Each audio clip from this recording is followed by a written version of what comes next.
Okay, so right in front of us here we have Indy race car style Go-Kart. This was for sale in somebody's driveway just down the street from me.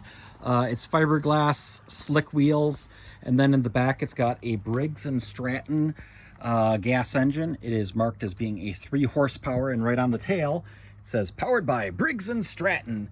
It's definitely older, but overall it looks like it's in pretty good condition. Could certainly use some cleaning up.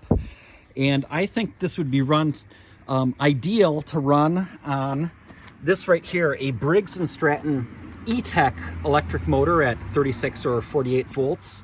At 48 volts, that's about 20 horsepower peak. So a little electric motor here.